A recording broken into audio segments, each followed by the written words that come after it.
I guess expect the unexpected. Like, I'm growing a multi-million-dollar business. Okay. Yeah. He might get killed by the Literally. government. It was the worst travel experience I've ever had. Honestly, I thought hitting 1 million subscribers would matter, but it didn't. The scary thing is I was saying no to $10,000, $30,000 brand deals. So you've generated 7 figures from this business thus far. Yeah, definitely. So Laura, you might be the most successful. Oh, actually, I What is up, you guys, and welcome back to the Travel Times with Laura and Peter. And today we have a very special guest. It's going to be a fun interview. We have the famous Leblanc coming on, my ex-boyfriend. So yeah, it's going to be a fun conversation. We have my current boyfriend co-hosting, and then we're going to be interviewing my ex-boyfriend. And yes, he's a very successful travel vlogger, so it will be super cool to talk to him and kind of dig into what he's been doing recently. Yeah, we're kind of filming this one, or this introduction rather, right now before the interview. So I'd like to say expect something, but we haven't listened to it yet or done it. So I guess expect the unexpected. Expect the unexpected. Yes, we do not know what this will unfold, but we are very excited. And this podcast is also brought to you by Live More Reversible Easy Travel Clothing. Yes, that is my clothing line that I started this past year. It's a travel line with reversible swimwear and clothing, so it's perfect for travel. So if you guys want to check that out, I will leave it in the show notes, or if you're watching on YouTube, I will have that in the description. And of course, make sure to rate us on all of the platforms that you guys are listening to this on, from iTunes to Spotify and everything in between. And the video version on YouTube. Yes, definitely check out the video version because, yeah, sometimes it's just nice to watch a video. It's kind of for different things. I always listen to podcasts in my car, but then, yeah, I always like to watch the video too. So with that, we're going to get the interview started, and let's just do this. We are joined with the famous Leblanc. He is a super talented travel vlogger. So if you guys aren't following him, you definitely need to be. And we obviously, go way back. Would you care to share how we know each other? Happy Valentine's Day, everyone, by the way. Oh, well, okay. We're just gonna jump right into the awkwardness. All right. No, but honestly, thank you so much for coming on this podcast. It was nice of you to do this. And obviously, so my current boyfriend is my co-host. So, we're all just big civil family. By the way, my family does say hello. So yeah. I miss them. It's been so freaking long. It's crazy. long. Like, I feel like this is how moved on relationships should be. You should be able to still talk and keep up with each other because, no matter what, life moves on, people go different directions, but there's so much there. There's so much history that, I still want to know how your parents are doing. And I want to see how, Lisa and Katie and Mark and all this developments of the family is going. So it's so cool to know that we can talk like this. And totally. Yeah. It's very refreshing. Really nice to meet you, Peter. Yeah, very nice to meet you too, man. Heard a lot about you, and this is our first time kind of meeting. Tell a little about where are you now? Right now I'm in Canggu. So this has been home for the last 3 years, and it's the best place I've ever lived. It just has everything that I want, everything that I need. And Bali's been shut off since, I guess, December 31st. So right now, everyone that's here is kind of enjoying the fact that we've got everything up and running. Canggu's fully operational, but nobody else is getting in. So they are currently just undergoing, we're basically waiting for the new visa to reopen so that people can come in again. But life's really good here. How are things in Vancouver? So Vancouver actually, in terms of all of Canada, is really good. So our restaurants are still open. Everything feels pretty much the same, except obviously people are in masks and everything. But you hear about Ontario and Montreal, and people have an 8 p.m. curfew, and it's totally different. It's truly, they're going through it. So I feel very lucky to be in Vancouver. Bali would be ideal, but Vancouver is not too bad right now. So yeah, from a Canada perspective, it's one of the better places you can be right now. Well, I have to say, it was so surprising when I got your message being like, hey, you want to be on my podcast? We haven't really talked other than the time we grabbed coffee, what was that, 4 or 5 months ago? Yeah, 6 months ago. Super out of the blue, but this is awesome. And Yeah, I'm excited to see what we're chatting about today. So travel, what else is on the horizon? Exactly. Yeah. So I guess just, yeah, going back to like giving a little history. I mean, so for those of you who are new to the podcast, don't know who I am, maybe come from Christian's page. So Christian and I obviously, well, in the past we dated, for about 5 years. So we were our first kind of real relationship. Started dating like just out of high school kind of thing. And then we started travel vlogging, I guess, together, you could say. And so it was kind of cool because the start of our careers kind of happened because of each other. Cause I've always said like, I wouldn't probably be travel vlogging if it wasn't for you. And I'm sure the same way, like you wouldn't have started YouTube if it wasn't for me. So that's kind of like Yeah, a 100%. cool, yeah, thing we like have. I should start with a cool story. Okay. Yeah. Okay. So I'm the ready. reason I started my YouTube channel is because when I think we were 6 months, no, we were probably 3 months into dating. And then I remember you're like, I have something to tell you. And you made such a big deal out of it. I thought it was gonna be some deep, dark secret. I was ready for something that would like just completely like destroy me or hurt me. Yeah, what is it? Just tell me. And then you're like, I have a YouTube channel. It was really dramatic too. And like when I shit you not, I was That's so funny. scared to tell you because the thing is, back then, no one did YouTube and it was almost embarrassing to do YouTube. And so when Mm. you had a YouTube channel, it was just like, yeah, it was very hush hush, like, no, that's not me. Like, but yeah, it's funny how fast forward now and everyone's like, oh, that's sick. You have a YouTube channel. Whereas back then that was It not was the case. weird. Was this But I back when didn't you think were it in was, high school? Oh, sorry. Yeah. yeah. Yeah. I Oh, started okay. in high school. And I remember you showed me the videos and like I was impressed because there was like some cuts going on, They were pretty bad at the the time. cut. I look back You should now. resurface them at some point. I'd be curious to see it now. But when I was like 18 years old, I was like, wow, this is cool. This is really legit. And I think you had a few hundred subscribers or something. You had a few Hmm. views. I think I had a few And thousand actually. I was like, I was a big deal. all right, don't flex on this. Anyways, so what I realized at that point was like, hey, this is cool. You have a platform where you're able to post for free. And I was broke. So I was like, that's awesome. You can host all your videos, unlimited amount of videos for unlimited amount of time.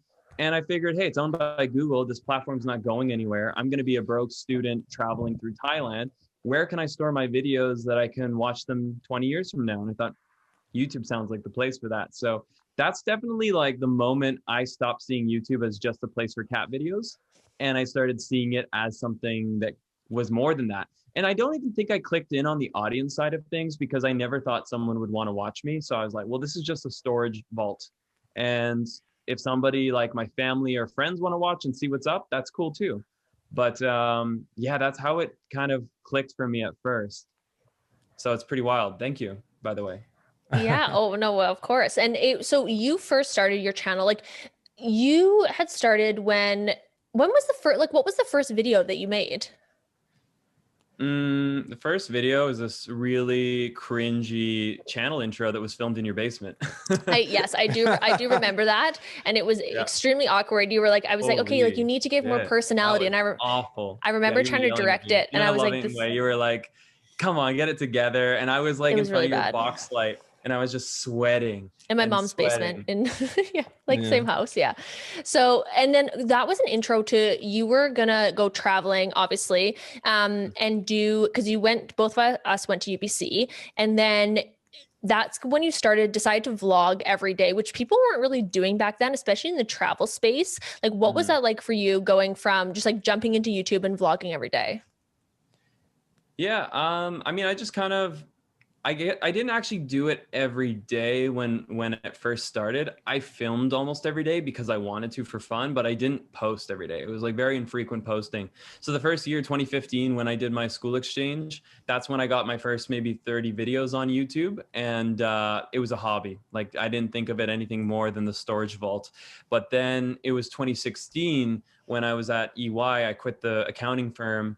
And then I was like, okay, I want to do this for a business. It's not just for fun anymore. So then I started posting nearly daily. And that was intense. It was really intense. And I wasn't with you for the first 2 months because you were back home saving up. You were working at Cactus Club as a server. I was getting things started because I had saved a bit of money working at Best Buy, just doing like a bunch of construction work well, wasn't working at Best Buy, but working in a Best Buy to do construction. And then I headed over with that little bit of savings and started the channel. And then 2 months later, you came out and joined me. But it was like learning through throwing yourself in the deep end.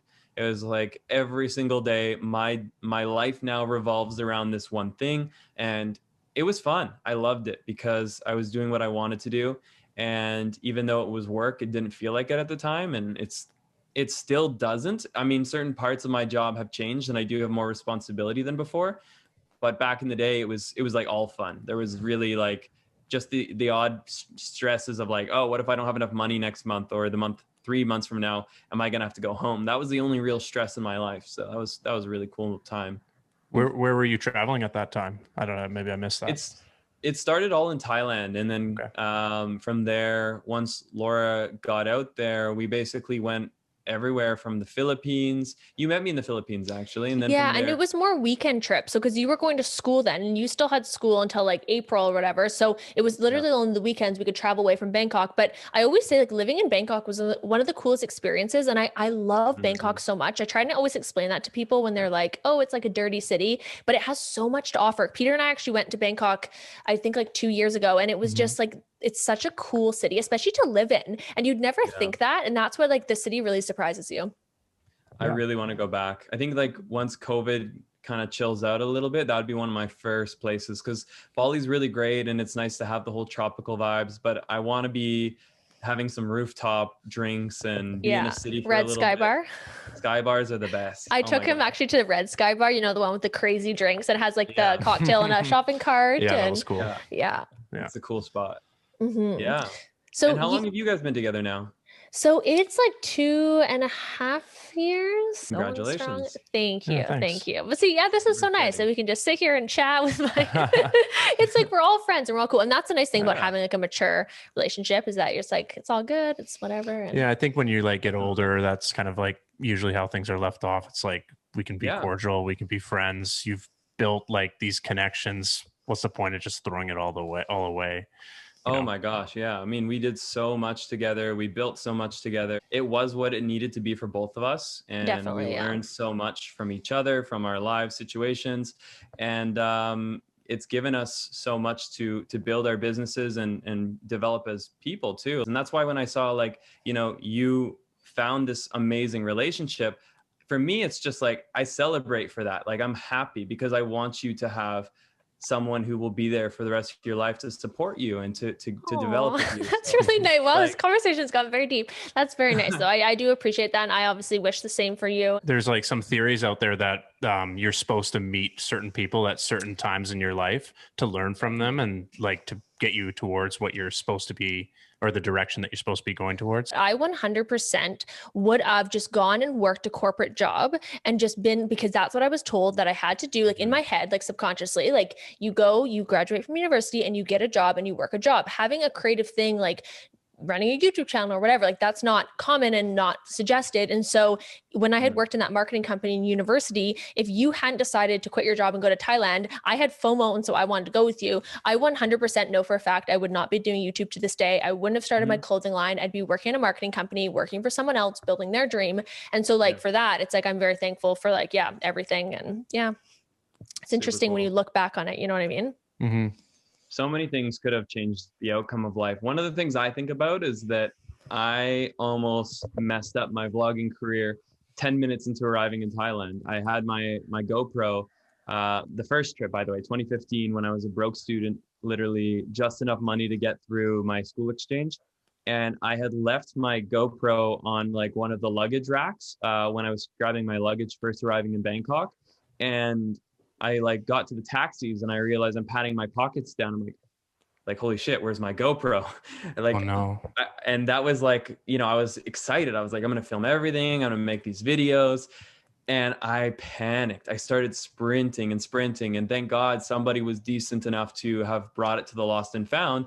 And thank God the Lost and Found was decent enough to have given it to me. So that right there is like, first of all, not that common in Southeast Asia. Like, you can finders keepers is definitely a thing here. So it was crazy. That would have changed everything. I don't know if you remember the moment. Do you remember when we were in Koh Tao with Paul Thompson and I scratched my GoPro Yes, lens? and that was a big moment because it's like we had no money and that was your one camera. And it was like, okay, well, I have to stop vlogging. Like there was no other solution.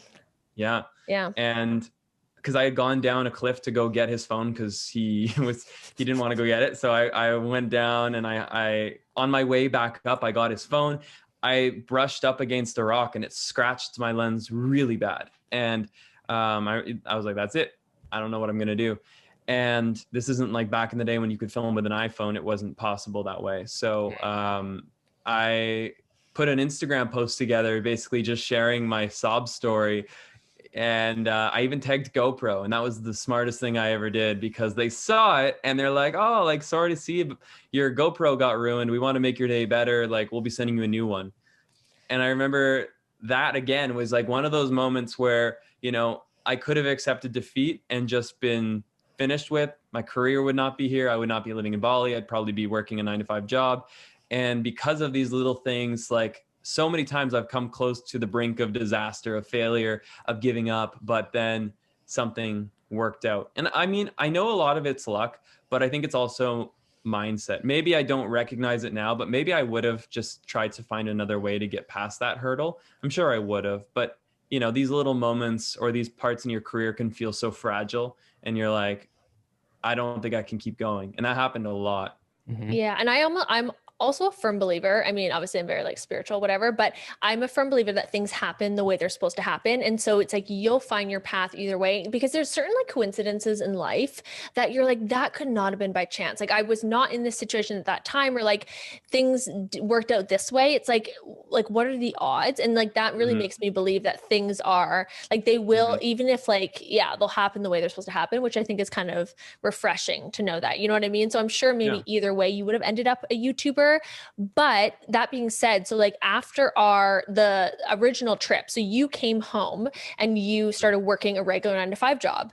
Like, at what point were you like, okay, I actually do want to do YouTube? The moment I stepped into the office, it was pretty quick. I thought that when I finished my school exchange, having done Thailand, we traveled for 7.5 months. And I remember our last stop was Japan. And Katie and Mark are like, Laura's sister and her now husband were like, hey, let's go see this temple. Let's go see that. And you and I are like, let's have a burger and sit in our hotel room. We slept on their hotel room floor because we had no money. Like, literally, and then like it was all, yeah. But it's funny how those like moments, how you do get tired of traveling when you're traveling for a long period of time. Makes sense. And we were completely out of money, and we like didn't even want to see anything. It was just like, yeah. But then obviously going back, you had the itch to then go travel again. And like, were your videos getting that many views at the time? No, not really. It was still very hobby level, like maybe a few hundred on a video. Sometimes one which was would pretty take good for that time. Yeah, it was okay. Nowhere did I ever dream that would make me money. But essentially, I thought that, you know, where I was going with this is I thought that I was done with travel. And I thought that after doing 7.5 months, being exhausted by the idea of stepping foot into another temple, another national park, another anything of that sort, I thought I was ready to go be an adult and work a 9-to-5. And literally, I think, you know, a week into being at the firm, sitting in my cubicle, looking forward to that 10-minute break so that I could go fill up my coffee. Like, I was just becoming very pessimistic, very unmotivated, and just overall, I couldn't swallow that was going to be the rest of my life. Because as much as I wanted to believe that staying at the firm would give me more opportunities in year 2 or in year 5 or year 10, the managers were doing the same thing. They were sitting in their desk. They might have a fancier chair. They might have had a little bit of extra room or nicer padding on their cubicle, but they were still doing the same thing. Nothing was that different. No matter, they just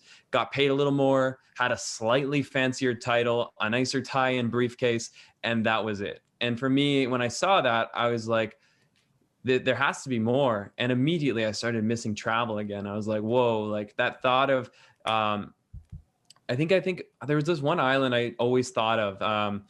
It's the one that's closest to Bangkok. I always had flashbacks of driving my scooter there, because for me, that was one of the most liberating moments of my life. I just remember feeling like, you know, zooming around the islands, filming around with my GoPro. That was like what I would always think to when I was sitting in the office. And I remember having conversations with like Connor, Andrew, sharing like that thought of like, oh, I really want to travel again. And yeah, surely enough, I couldn't shake it. After a month, 2 months, it only got more intense that I wanted to keep doing this. And some people saw it as irresponsible. They're like, oh, you just want to go like be a bum and travel and have no responsibility. But I guess I just saw what I wanted in life, and I had to ask myself, well, how do I mix that with productive, responsibility, with something valuable that allows me to keep earning money while doing the things that I love. And that's when I kind of realized, well, this YouTube channel thing I've been doing has actually been getting a little traction, and people seem to like these videos. So what if I made that my job? And that's how it started.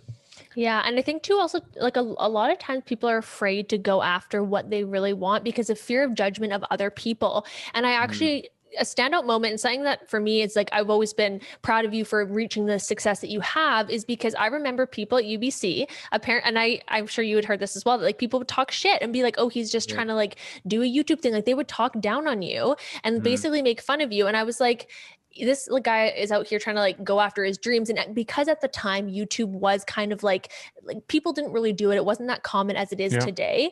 And so, yeah, people would make fun of you. And that, so whenever you, like when you reached 1 million, I was really proud of you because I was like, that's so cool that like, you've basically said like, F you to everyone who like would just shit on you. Cause that's like not cool. And like, it takes bravery to go after what you want in life. And so, yeah, I applaud you for that. Thank you. Yeah, it was a weird thing. I mean, I remember noticing it too. Like when I went from posting photos just of my own travels, like, you know, friends would like it, friends would comment. But then when it shifted to being like, I'm going to try to grow this as a business, those people disappeared because it was no longer cool anymore. It was no longer fun or something they wanted to support you on. And I don't know what it is, and I don't blame anyone for it. I think people are afraid that others will outgrow them or that others are going to do their own thing. Even if it means going like off the typical beaten path. So I think it's just slightly human instinct that some people are not doing what they love and they don't want to see someone else doing well in something that they're enjoying, which, you know, hopefully people can untrain themselves out of that because it's not a productive thinking. And in fact, they're the ones slowing their own growth down because they're probably talking themselves into a job they don't like. Yeah, that's a good point. So for you, what was the first moment that you felt like you really like made it? I think like the biggest moments that have been the most like meaningful in my social media career. Honestly, I thought hitting 1 million subscribers would matter, but it didn't. I've always wondered about that because that's my biggest goal right now. And I hear people saying that it doesn't actually matter once you get to that point, which is kind of like a weird thing. Yeah. So no, it didn't, like you weren't like, yay? I mean, I was, but it was like, I felt like not the same accomplishment feeling inside that I expected. I thought that, hey, I'm going to live life and like, you know, pop bottles and I'm going to feel like this amazing accomplishment. I think it's one of my drawbacks too, is that I often don't appreciate some of the things that are happening because I'm so focused on moving forward, which can be a positive and a negative. But one of the there's 2 key videos that I can think of. First one is I Quit. That video doing really well mattered to me because I felt like it was a message that could help others. Secondly, the most recent video I posted actually 3 days ago, that video was kind of supposed to be like I Quit #2, like essentially a 5-year later after quitting my job follow-up story. And that video having done well as it did, has been one of those moments too, where once again, I feel like this is why I got into social media. It's not just for, you know, the flexibility of lifestyle, but it's also because I know that I have a voice and I'm able to share things that I care about. And that was one of those things that I really cared about. And so that's one of the moments. Launching LCA was one of those moments in social media where everything kind of built up to a place where, damn, like, I built something real, and I built my own platform. Like these things were so not material, that's the wrong word, so tangible, and I could feel it. And I think you probably can relate to that, having built your own business now. You know, your first order, when you get that ka-ching, that sound effect on Shopify, that's when it's like, that's the best. Real. That's when you get like that little rush of endorphin being like, my hard work has led up to this. So I cried when I launched Live More. I was like, when I got my first order, because the first day too was like, we did so good in orders. We got like, I think we were like $1,200 in sales. And I was like, wow. This is so cool to like work up to that and then like have it launch. And it was, and it's cool to grow your own business with something that's separate from YouTube. Because I find like with YouTube, because the thing is essentially you don't own your own YouTube channel. And so it's like it could go away tomorrow and you'd be screwed. And so it's when you actually have something that's your own, it's like your baby and it's very special. And I mean, you've obviously done very well with Lost Creator Academy. Was that like anticipation to launch? Like, did you have projections of like how many people were going to sign up, or like what was that like for you? Did Yeah. you know you're going to make money? So I knew I was going to make money because I had done several products. I've done travel products, which were mildly successful. And then I've done a how to edit a travel video course, which was essentially like the most expensive product I'd sold. It sold probably the best of any of my products. So I knew, okay, people are willing to spend on learning and people are interested in learning from me. So that was kind of like a good form of testing, because naturally you'd think, oh, Christian should release a travel product. But ultimately, I was able to see in my own testing that people were more willing to spend for that information-driven product. So I should say filmmaking and content creation information, because the other is a travel information product. But essentially, that was my early little indicator. And so when I started building LCA, I kind of took a Hail Mary, because I had some evidence, but I didn't know if somebody was going to go from buying a $127 product to now buying a $700 product. And I didn't know even how to price myself. I didn't know if I should charge $2,000 or should I charge $400. There's no one telling you this. There's a couple other competitors. You can kind of try to ballpark your value, how you can brand yourself. And these are your only real ways of telling how much you should charge. The other thing too was that the amount of time to build a how to edit travel course versus building a everything course is significantly different. So between Max and I, a couple other teammates, it took us about a year to build out the entire LCA Academy, which is like, Wow. it's today 60 hours of training, but when we launched it was 40 hours. So it was a doozy, as they say. An absolute That's a commitment. Yeah. monolithic project. And the scary thing is, I was saying no to $10,000, $30,000 brand deals to stay home and film. And I'm like, should I really be doing this? What if I launch and then this doesn't work out? And thank God I did, because when I launched, my projection was like, if I hit 100 students, I think I'll be happy with that. Like, I wanted to set something that was ambitious, but also conservative enough that I wasn't going to disappoint myself, because I knew this was a long-term game. Even if I sold 20 in the first day or week, I knew that I could just try to reorganize things and make this a long-term game. But anyways, it ended up selling the first 100 in the first like 30 minutes. And then I was like, oh, okay, we're in business. Like, now And we're I talking, thought, baby. now we're talking. And then I think the opening weekend was 450 students. So it was like, my expectations were blown away. Yeah, everyone can do the math on that. You're like, oh, okay. Yeah, the money was amazing. And it hasn't stopped. Like, Black Friday was another 450 students or 500. So you've generated 7 figures from this business thus far. Yeah, definitely. For the people like me who don't know, what is LCA? Yeah, it's like an all-in-one stop shop where you can learn the business and the creative side of content creation. So a lot of the time, content creators will either be, business-minded people that aren't able to draw in the audience, or they're the other way around. Maybe they have all the creative skills and they're amazing photographers, videographers, but they aren't getting paid what they deserve, or they're not getting any clients at all. So essentially, I recognize that my business backing, and I don't think it came from going to university. I think it's just because it's who I am. I was very business minded. It's what kind of drove me. And then having forced myself to do the more unnatural part, the content creation side of things, getting better at editing, doing photos and videos. I was never naturally like doing that. That wasn't really my thing. But because I learned a passion for it, it became that thing I learned to do. I now had both sides of the spectrum. And I thought that, okay, if I can teach people what they don't already know, then that's going to be a very valuable product. So that was kind of the early foundations of what LCA is. And the interesting part is, now having been live for just shy of a year, I think in a month, it's going to have been a year. We launched March 15th, 2020. And so now it's developed a whole other arm that I honestly thought would be valuable, but never as valuable as it's become. And that's the community-based aspect. So community is now what I'm investing in more heavily than anything else, because I've recognized that a lot of people are saying their favorite part of LCA is the fact they now have like-minded content creators to collaborate with, to travel with, to hang out with. There's like 40 people that are moving to Bali, and they want to all find like a shared villa. So there's going to be like a ton of real life collaborations coming together. There already has been, but that is something I guess I undervalued in my own mind. And you don't often know these things until you actually go out there and do it.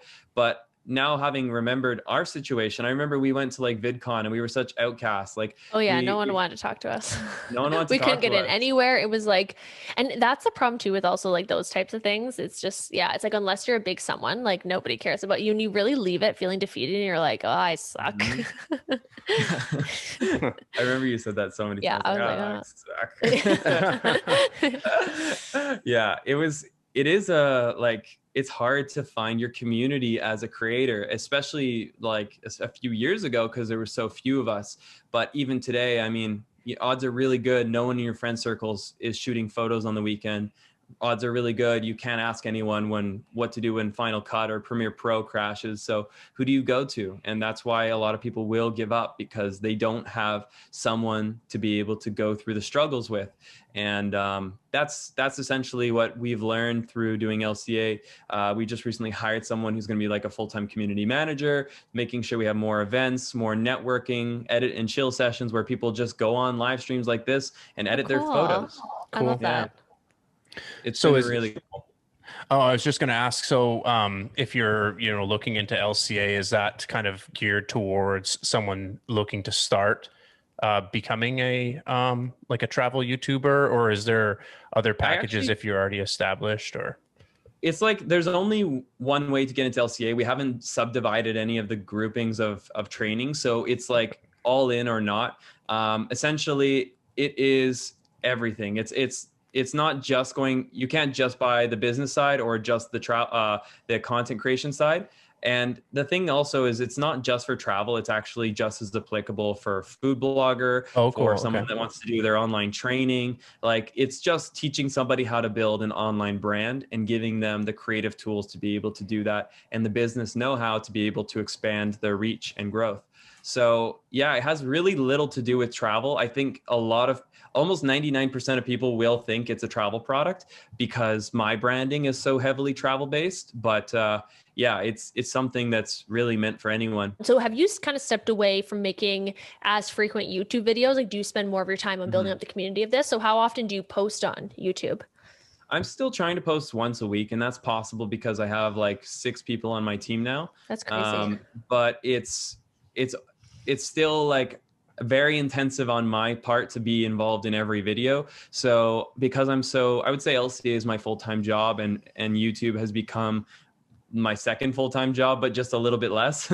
So I'm really busy, but I still make time to try to get a weekly video up, but it's more like every 10 days now because of the other responsibilities that have piled up. Instagram's really kind of fallen off for me. I've just stopped posting there a little bit. I'm not even growing there anymore, because I think to grow on Instagram now, you kind of have to give it your all, or it's like you're just going It's to impossible. I think Instagram's dying, and I've heard a lot of people say that because they're going to need to do something. And like now they're trying to copy Reels with TikTok. I've now, over the past, like I'd say like 6 months, I've really put time and effort into TikTok, and I've been able to grow over 100,000 followers in there, like that. And my goal this year is to reach at least 500,000, if not a million. A million's a bit of a stretch, but 500,000. And I truly believe I can do it, because like I'll post like a section of my vlog where the vlog's gotten like not even that great of views, and it will get 500,000 views on TikTok. I did this one of this like jumping cactus, and like the video got like 800,000 views on TikTok. I'm like, it's so interesting how it's like so shareable, and their algorithm is really on point, that I always encourage new creators to get on TikTok, because it's the easiest. Well, that's the thing. And it's the easiest growing platform. And there's a formula to it for sure, where you have to have the hook at the beginning, have a voiceover, and then text on the screen, and give some sort of informational advice. And it's like the winning formula. And so, yeah, anyone who's listening to this, if you're wondering what platform to focus on, TikTok, 100%. It's like a no-brainer. Yeah, I feel like the algorithm is really unique. That's why there was all those big companies. Like, actually, a place I used to work was ended up buying it, Oracle. But it's the algorithm that really thereafter is, because you'll go on. I don't really go on TikTok too much. Laura goes on it a lot, but I spend a lot of time on there, like hours a day. yeah. But to be fair, that's because I know all the trends. That's why I'm growing. So it's like, Sure. It's really good I'm at just doing my homework. Yeah. Yes. It's really good at like relating videos to you. So you're always continuing to stay interested. It keeps people on the app. So I think like the fact that Walmart was bidding on it, I mean, they want to gear their products towards like certain audiences that are interested in it.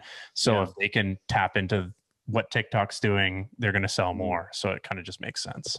I think what TikTok's doing is brilliant because they are giving the everyday Joe a real shot at their dream. And because of that, everybody's on them. Everyone's going to be posting. On Instagram, it's like it's such a slow process to grow. And Instagram is only, because there's such an oversaturation of content on the platform, Instagram only is going to give people additional reach if they are performing well and if they are posting on all of the different verticals of Instagram. You have to do your daily story. You have to do your, once a day or maybe even, 3 to 4 times a week posting on Instagram posts. You have to do content engagement. You have to respond to your DMs. All these things are constantly adding up. And that's a full-time job at least. Totally. So yeah. if you can, with TikTok, you can treat it more as a part-time job and still grow. But I'm sure, like all things, there will be a less exciting time on TikTok once it hits a more mature point. But right now, yeah, it's definitely a very exciting place. And that's why I would say is like right now, while it's new and hot, get your chance because it's not going to be like this forever. It will eventually transition. So if you can grow a bit of a following, it's like you're Gucci. Yeah. Yeah. Well, I used to grow every time I posted on Instagram because I would use the hashtags and then I'd be able to see the hashtag. Okay, I use the hashtag Philippines. And it got me, I don't know if it would show me exactly how many follows it got, but it would show me that these hashtags were actually performing well. And because of it, I was probably getting 150 followers almost every time because I was using the hashtag and ranking highly in it. And people were looking in the hashtags. Now, I don't know if it's because I don't give Instagram what it wants. I feel I don't rank really in the hashtags anymore. And maybe it's because everyone's kind of overlooking in the hashtags. Like, people are kind of not really actively looking for content as much as they once were. I'm not sure, but I feel that I don't grow from making additional posts anymore. I'm losing every time I post. No, me too. I'm I lose as much as I gain right now. every day. Yeah. You're I've like, been cool. losing Peruvians and Mexicans. They're like, see you, bitch. We hate you now. Yeah. Yeah, it do be like that though. Yeah, well, so you've obviously like with travel blogging have gotten to travel to a lot of really cool countries. What's been a standout country for you? And then a country too where you're like, wow, this wasn't a great experience. Bolivia was one of my favorites. Oman was one of my favorites. And obviously Philippines. Like I'm trying to list the ones that you might not think of. Oman and Bolivia for me are the two like hidden gems that I've traveled to and loved. And actually Turkey, although not a hidden gem, loved Turkey. The ones that I have been thoroughly disappointed by have only, maybe I'm blanking right now, but the one I can really think of was like Chile. But that's kind of not fair because it was such a terrible experience in one place. Easter Island was.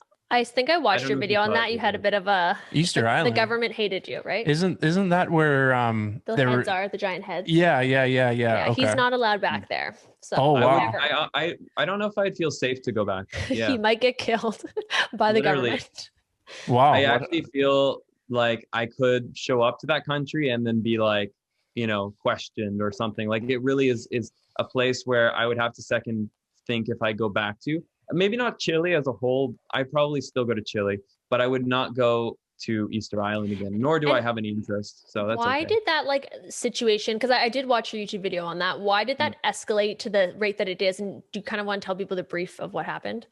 Yeah, I mean, essentially, there's like these really beautiful Moai statues, and these are the heads that we've all seen growing up in cartoons, National Geographic. They're really cool. It's like a very once in a lifetime thing to be able to see that. And they have like a giant open field with a set of rocks that are the start of a barrier that basically say, hey, don't go beyond this point. But even at that point, you still have like a good 40, 50 meters until the actual ancient statues.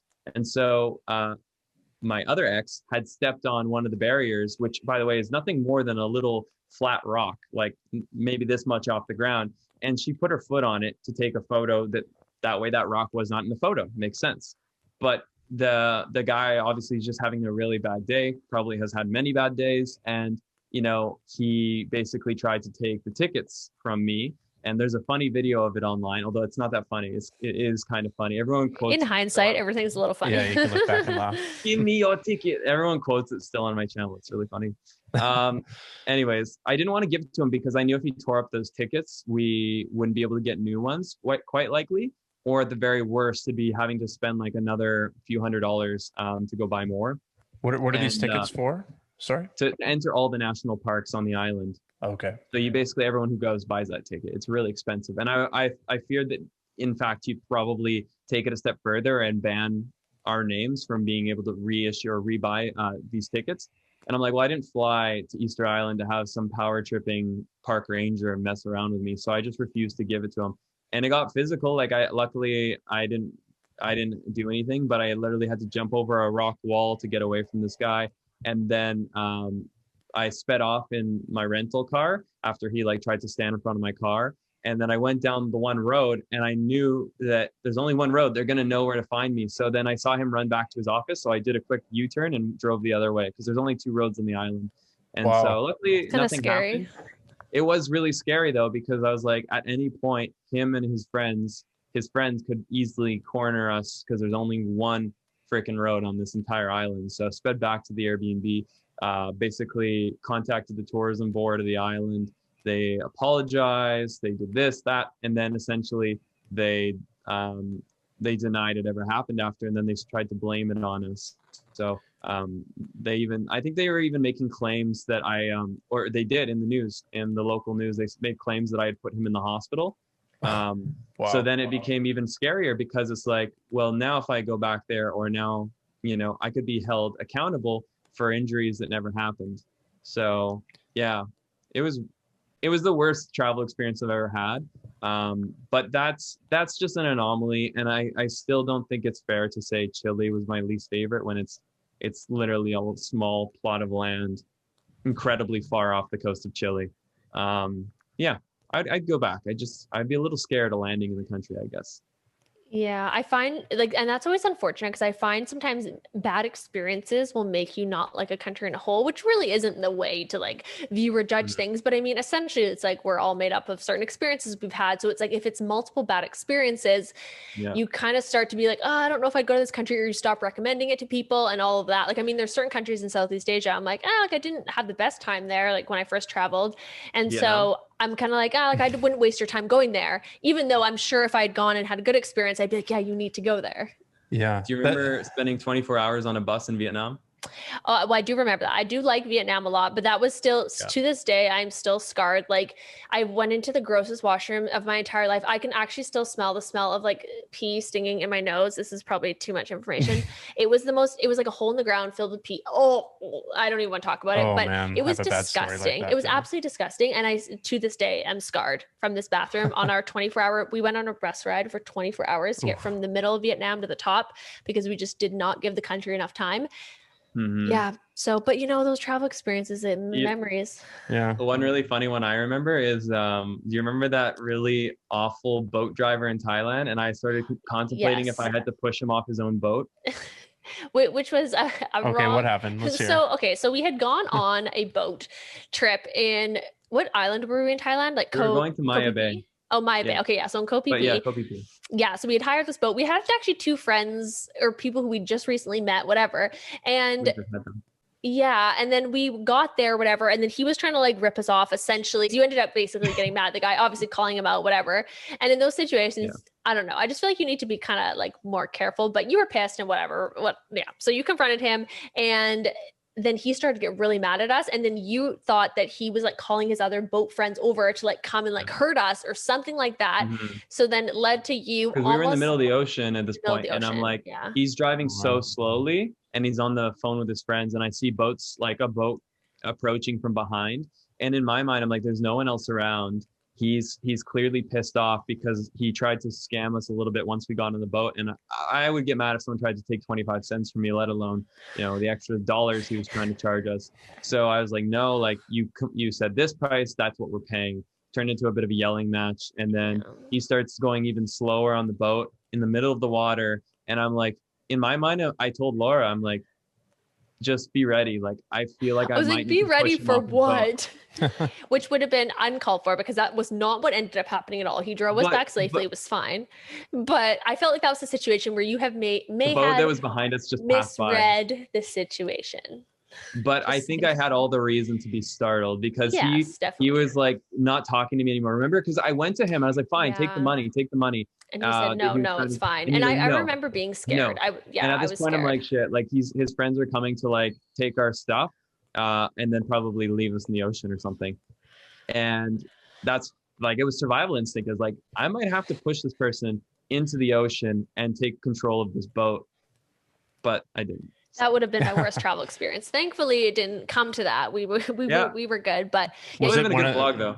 I know. Was it one of those boats with like the really The long, long tail thing at the back? boats? Yep. I mean, Yep. driving one of those might have been a challenge to think of Yeah, it. I've never seen anything like that when we went there. No, we rode Yeah. one. I know, but I've never seen Yeah. those before until we got there. Oh, until we got there. Yeah. Yeah, they're Yeah. rather And you unique. I've got definitely my don't. boat license. I don't know if I'm covered with Boat Smart for that one, but Yeah, that would have definitely added to the bad travel experiences. But think yeah, I so. mean, to focus on the good high ones, prison doesn't sound great. right? Yeah. I actually had a question about. Yeah. I don't want to dwell on the Easter Island thing, but the way it sounds like something that would happen often, like people kind All of the get time, close to man. these things.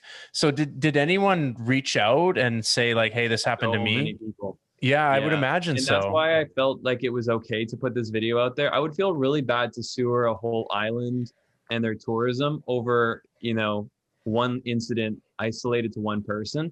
But I went online and I read reviews after reviews talking about Mhm. the unfair treatment, people abusing and really just treating people like shit.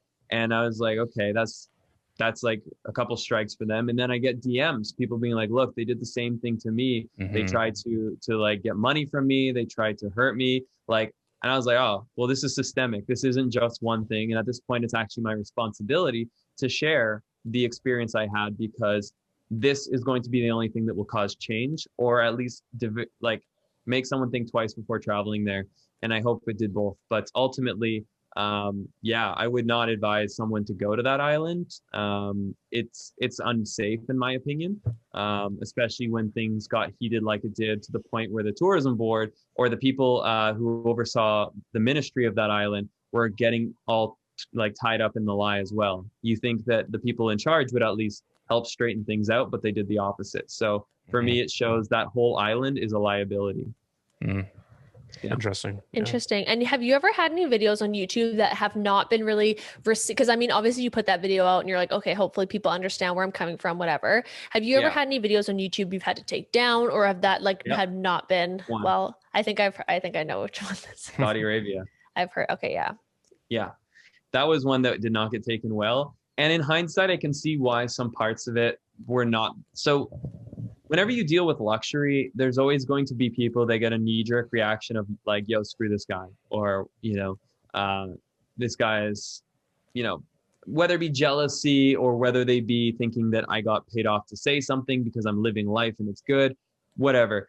Now mix that with a country that's already got a bit of a tough reputation to be side by side with, and you have a recipe for disaster. Not to mention there had been a news article about the assassination of a news reporter, and I'm not exactly sure on all the details of it, but it somehow was being pointed back to people involved in, I guess, Saudi Arabia. And essentially, this video was the wrong style, having like first class flight arriving at the Ritz-Carlton in Saudi Arabia, and it was the worst timing. Now, my point of view is that ultimately I was not there to tell people what to think of Saudi Arabia itself, but rather to highlight some of the local stories, sharing some landscapes, because that's always been my passion. Is like, what does the world look like? And so I wanted to find those unique spots. I wanted to meet the people who were not on the tours, and they actually let us. They let us take a taxi wherever we wanted. So I remember going to the mall to go get a suit and being able to do whatever I wanted. So it's not like it was propaganda. They're like, following us the whole trip. We could do what we wanted. You can tell it's a very different society than we're used to seeing. And with that comes criticism. Fair enough. But, I just wanted to share my small snapshot view of what I experienced.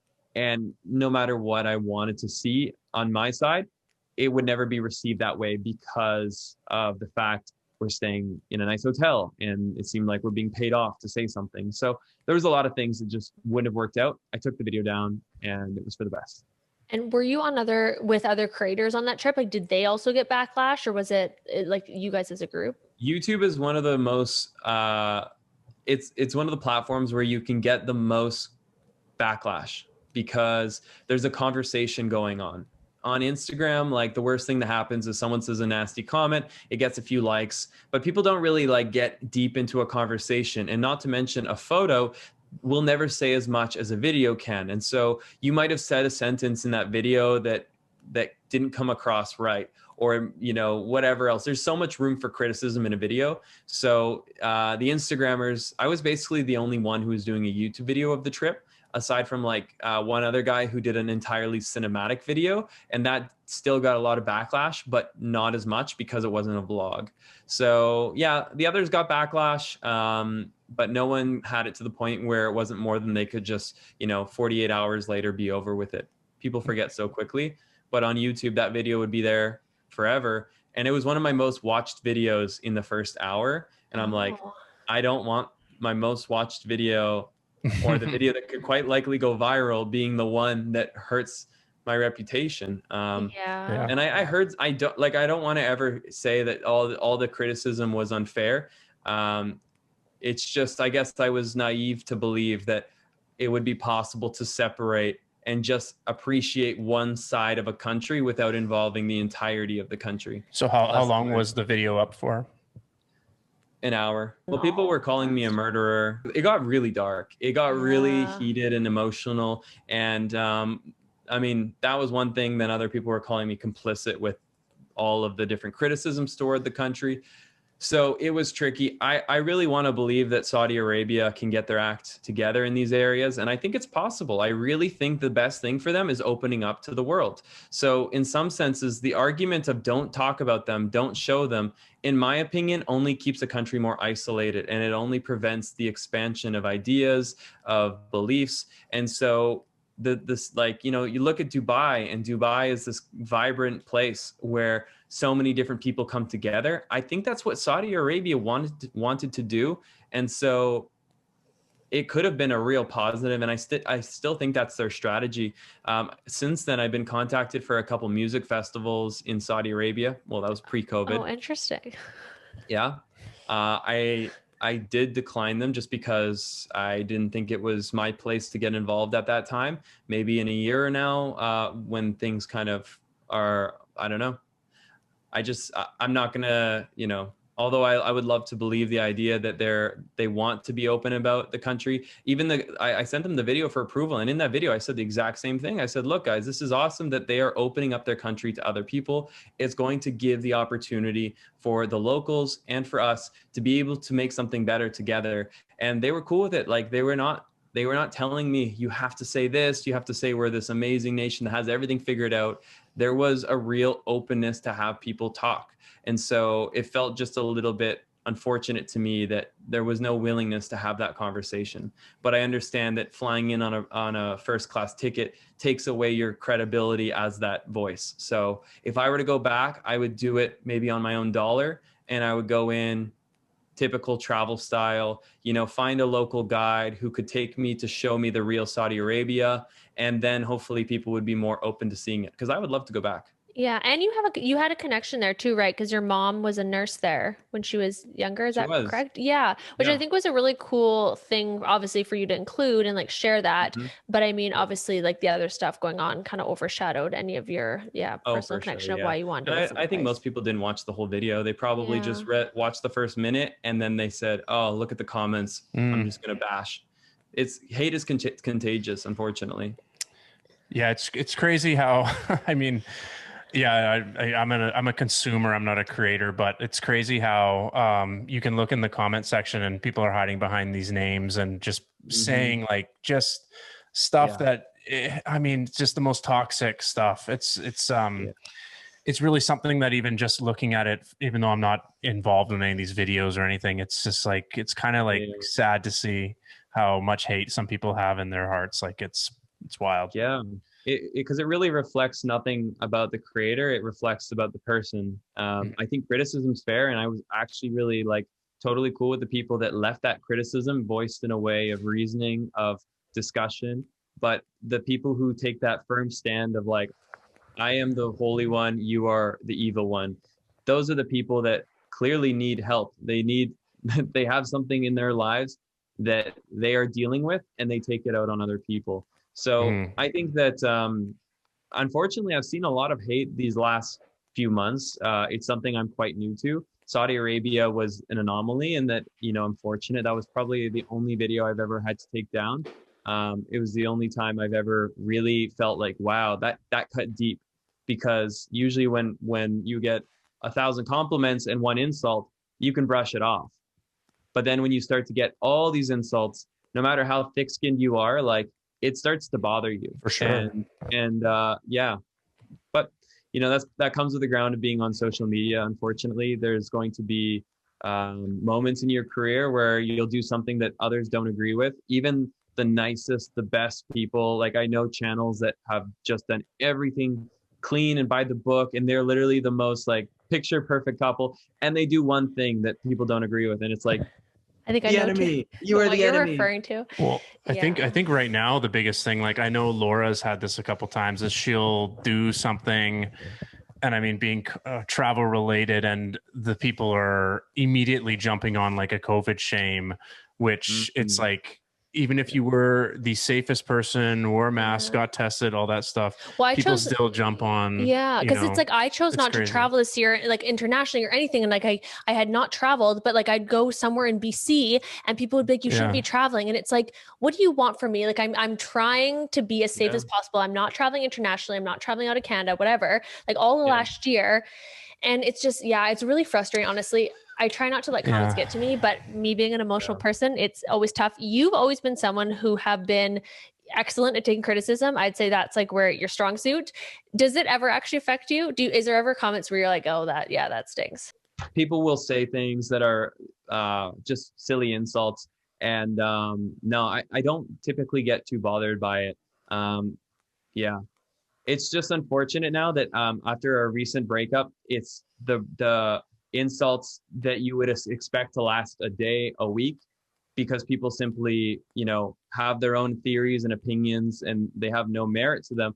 They will carry on until, I don't know, they don't seem to want to give up. So That's you know, crazy. I've had to restrict a lot of people on my feed because I won't put up with unnecessary negativity, Mhm.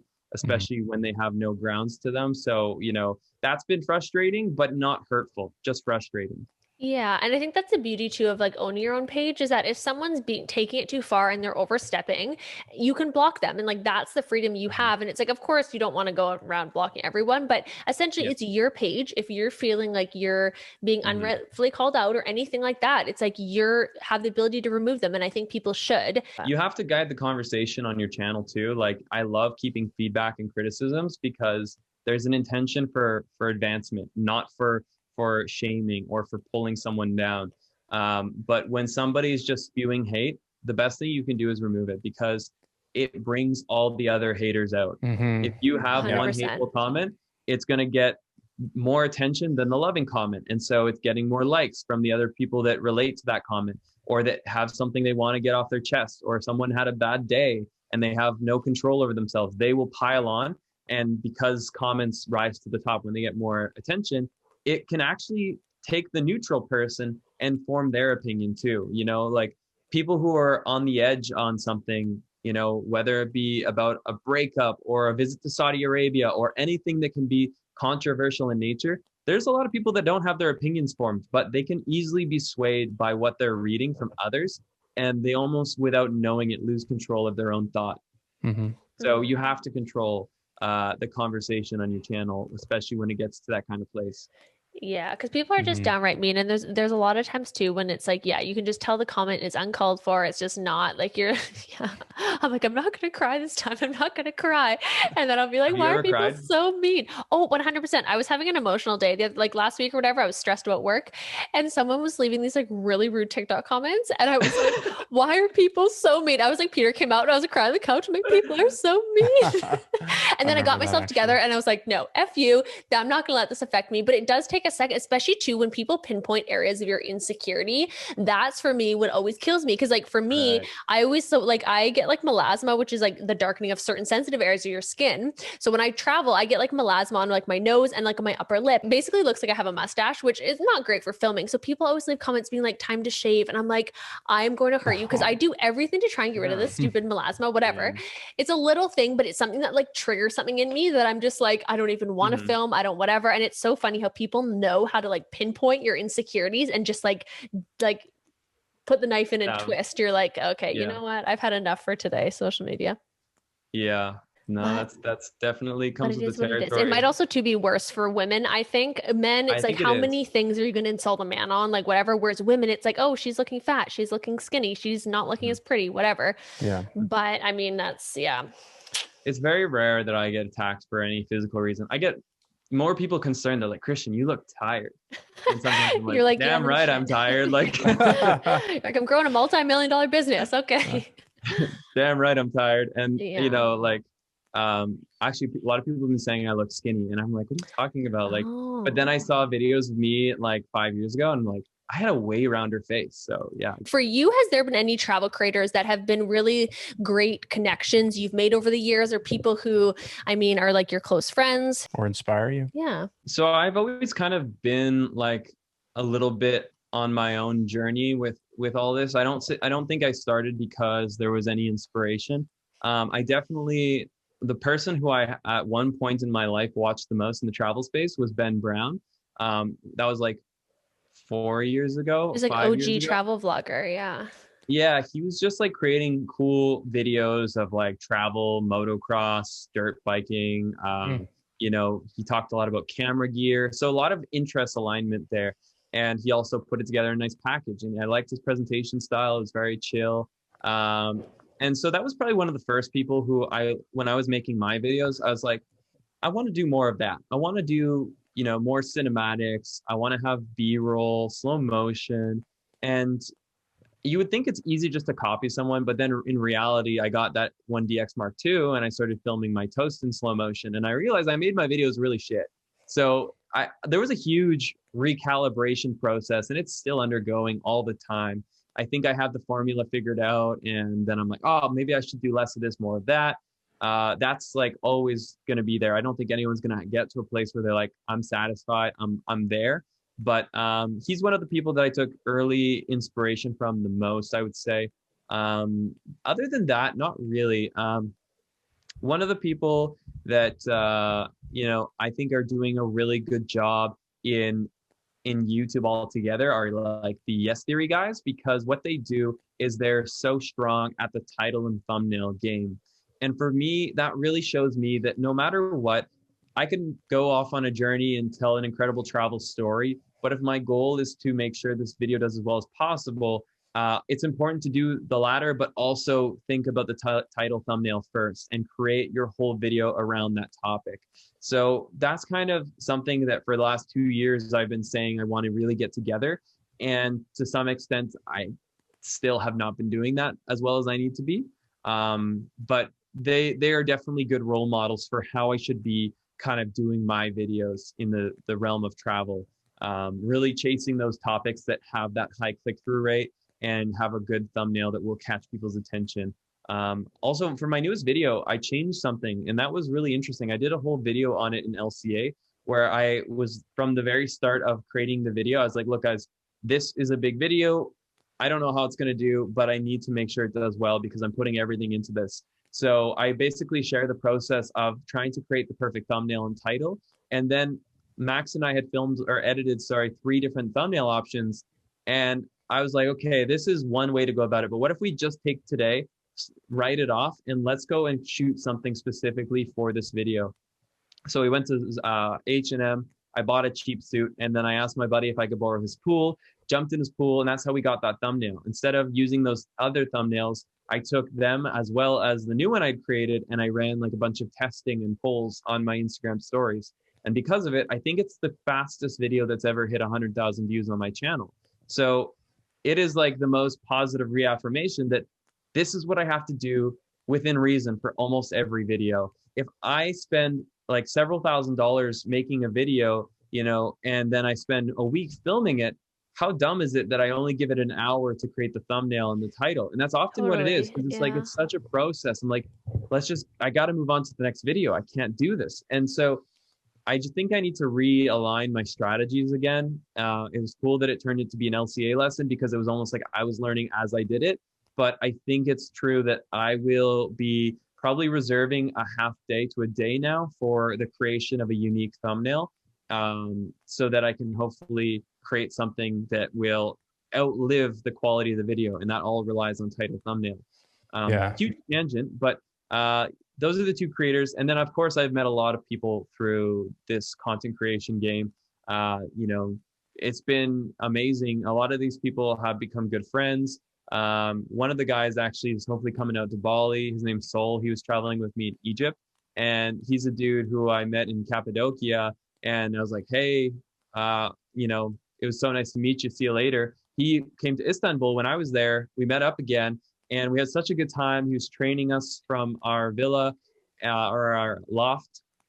And I was like, look, this is crazy, but if you want to come, we're going to Egypt in about a week. And surely enough, he went back to Amsterdam just to grab some stuff. And then he met us there, and we traveled together for like a month. And like, I can already say, like, that's the kind of person that will be a lifelong friend.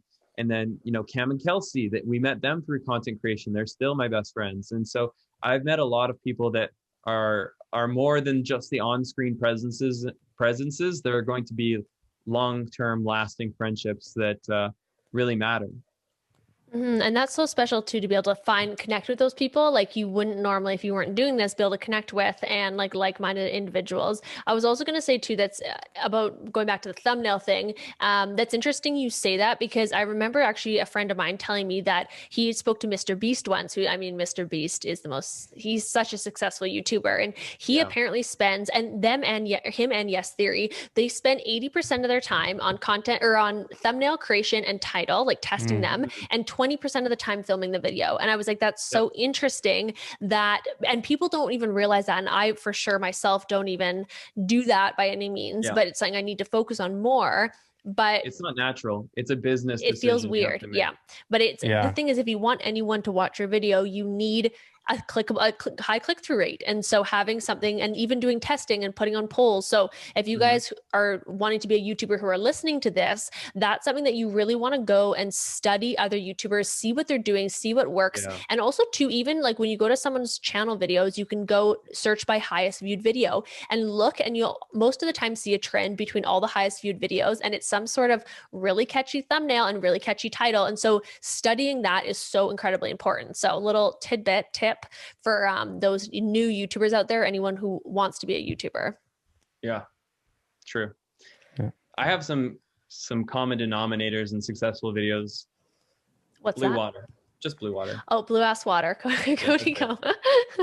Blue Ass Water. Blue Ass Water. Is that the title? No, but Blue Ass Water. This other YouTuber, Cody Co, always makes fun of people on YouTube, and he's like, everyone's going to Greece and the Blue Ass Water, and like, he's hilarious. Yeah. But no, that's also why I shot my suit shot for the recent video. The thumbnail was in a pool, because I was thinking laying in grass, or, just somewhere that kind of looked super obscure to be wearing a suit. But I thought, well, everything that like seems to rank highly is that blue water catches the attention of audience. And if you get their first impression, sometimes it could be as simple as like, what are they going to see from the corner of their eye and then look to? Because if you at least get that chance for them to look with actual intention at your thumbnail, then they'll read the title, they'll double glance at what your thumbnail is all about. And that's where like you make the decision. Am I ready to invest the next 20 minutes to watch this video? So having certain colors will be more attractive than others. Yeah, no, I was going to ask a kind of follow-up question. Looking at your most like successful or viral video, what's the thumbnail and title on that one?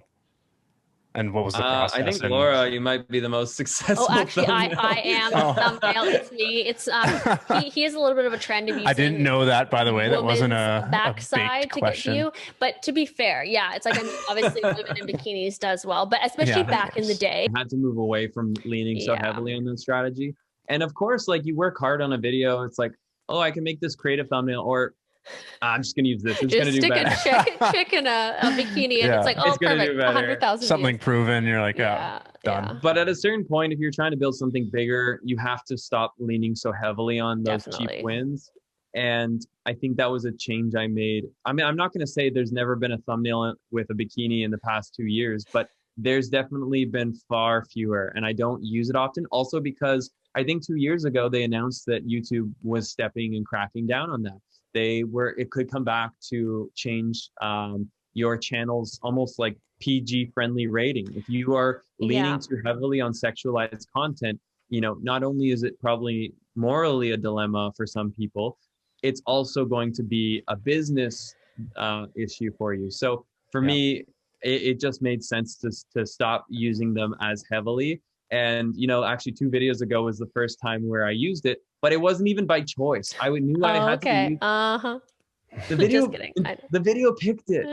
Yeah, kidding. you're like, you did this. But it's interesting how and the thing is too, it's like you do also attract a different audience. So your audience will be a lot more You male. do. Going back to that, it's like if I want to do a skincare, whatever, and it's like all of a sudden my audience is 90% male, that's not going to happen. I've had friends who that's an issue for. And so they've Yeah. kind of had to like move away from that. So it's finding that balance. Also, because the brands and the companies, if they have a product for women, but your audience is all men, it's like, well, we can't work with her. Another reason too is being, like you said, being family friendly. So I remember years ago being told by my manager that she's like, you need to stop posting so many bikini photos on Instagram.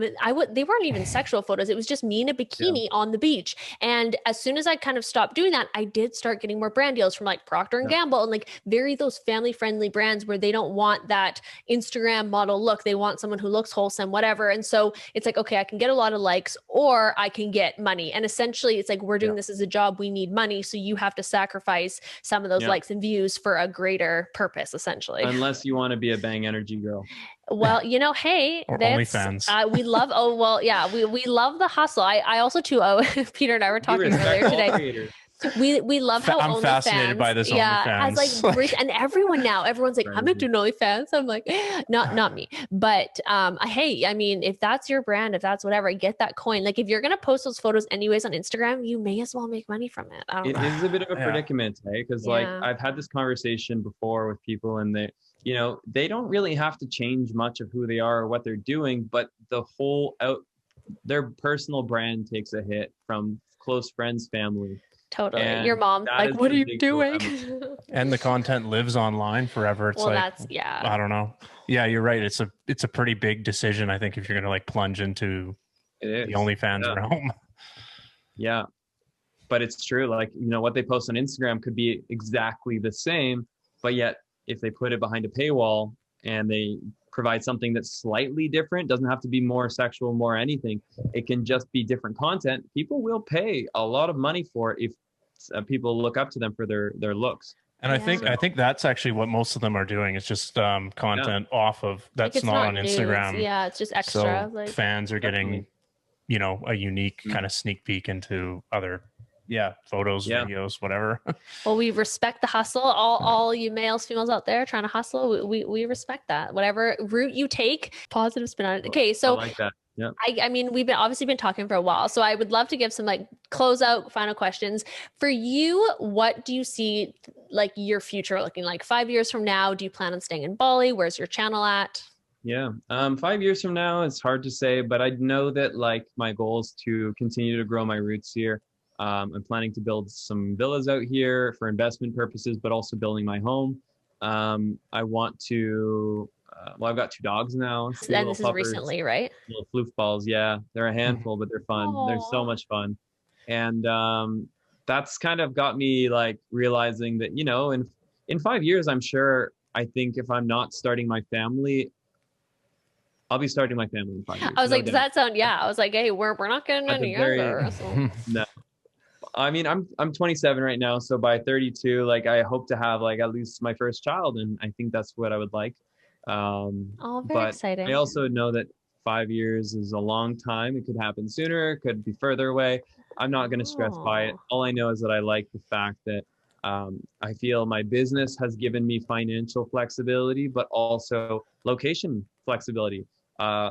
Los LeBlanc, in some cases, was becoming a bit of like a commitment to lifetime of travel. It was like, if I know I can't make content just around Canada, and I definitely can't make it from one place.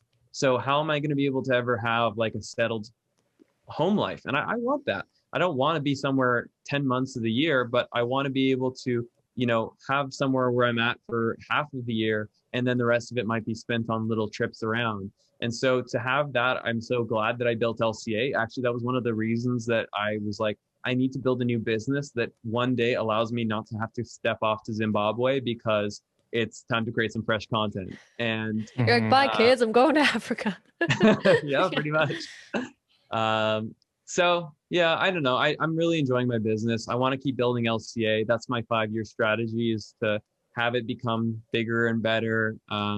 I see it turning to also physical retreats, where people are coming out to probably Bali. I think it's like one of the most amazing places you could host a retreat. So that's probably the future of it. And then aside from that, I don't know, just hopefully still loving what I do. And if I don't love what I do, then I'll have to figure a way to change that, because I don't think money's worth it if you're not continually, improving and learning and finding importance in your work. Yeah, I totally agree with that. Yeah, well said. Yeah, well, that's very exciting. Well, I'm about you? definitely me. Well. I mean, to be honest, yeah, it's hard to say with YouTube what's going to happen. For me, my big focus is the travel clothing brand. Like, that's something that I'm excited to take to the next level and have that be my main source of income. I obviously love YouTube and I love making videos, but I mean, social media can be frustrating. And like I said, you don't own your own socials. And so having an extra business that you're really passionate about. And for me, it really feels like something that's like, it aligns perfectly. It's always like, I've always loved fashion. My channel obviously started in fashion. And so when I gave up that side, I was always a little sad. I'm like, I feel like there's this side I'm not like really, tapping into. And so, so it's been really nice. And it just kind of all aligns really well. And so, Peter and I are looking into getting a wiener dog soon, which I know you also like wiener dogs. So, hopefully in the My favorite spring, dog too. which is that's his favorite dog too. So Yeah. all three of us have the same favorite dog. Weird. I know. It's We can have a dog sharing program. Yes, ship it over Dog to club. Bali. We can send photos of our dogs. See, we're all friends now. This is guys, a mature relationship. Everyone can be friends. We love that. So Yeah. No, that's super cool. any closing things, remarks you would like to share with the podcast? Honestly, Shout-outs. thank you too so much for coming on the podcast. Definitely say hi to your family for me. My mom's always working in the garden. She's got her new flower Instagram post up. She's the sweetest. Well, shout out to Campbell's Soup, I guess. Your big sponsor. No. Yeah, this Warhols. was him. It's an Andy Warhol thing. He's into like cool, obscure art type stuff. People they are get always your like, "What's the sponsor? soup bowl?" Well, no, but people are always like, "Whoa, like, geez, like, what's the soup bowl?" I get comments all the time on videos, but I mean, it makes kind of a cool, funky, like I art. think because art most of the wall. people that come over are like Laura's friends or sister's friends. They're a little bit Yeah. younger. I'm like, oh, it's Andy Warhol. They're like, who's that? I'm like, oh no. Okay, let's go back a minute You on here. TikTok? Yeah, exactly. You could do a segment where you like have guests on to like have soup together, you know? It's Soup with Laura. soup and with just people slurping the whole time through the microphone. Exactly. Like partially ASMR, then interviewing about content creation. Yeah, the content opportunities are endless. Yeah, just wait till we get a dog. That'll be a whole new thing. Yeah. Oh, I plan on growing. It's Yeah. going to be a viral TikTok sensation because now I feel like I figured out the TikTok formula. So I'm like, okay, with a dog, like I'm friggin' golden. Yeah. Yeah. Well, you should definitely get a kid too. Just use that thing for sure. Yeah. Well, I'm about 5 years. So I'm like, okay, I give it same thing. Like 5 years. I'm like, okay, I could, And then it's time to put that kid to work, you know? Get them likes. I'll get in the office. Teach them to Start edit. making your money back. Joking. Teach him. He doesn't need to learn any like science or, arithmetics. It's all about hitting the whoa. Just give them the vlog camera. Yeah, seriously. Yeah. Kids grown up. Yeah. It's going to be an interesting I'm not on TikTok. generation. I can't dance. Yeah. But anyways, okay, well, thank you so much. I feel like this interview has kind of come to an end. So with that, if you guys aren't following Christian, you definitely need to be. You are such a talented filmmaker, and your vlogs are just like, they get more and more incredible every time. So it's, you're definitely someone to watch. I'm super excited to see what you do in the future, and you're killing it. So congratulations. Yeah. I didn't say this yet, but I'm so happy that you got your brand together. And Thank you. by brand, I mean your clothing brand, because I remember you had that idea so long ago. Years And ago, yeah. even when we broke up, I remember being like, I hope she commits to it, because it's not easy to build your own business, to find suppliers, to deal with the back and forth. It's really hard. The stress of building a website and email list and everything. And all these things are so time consuming. You wouldn't even believe it, but you did it. And now you've got that brand under your belt. So congrats. And so nice to meet you, Peter. Yeah, very nice to meet you too, albeit virtually. Yeah, sick. All right, guys. Okay, cool. Okay, thank you so much. Okay, enjoy the rest of your night. day. Okay, Good night. bye. Yeah, see you later.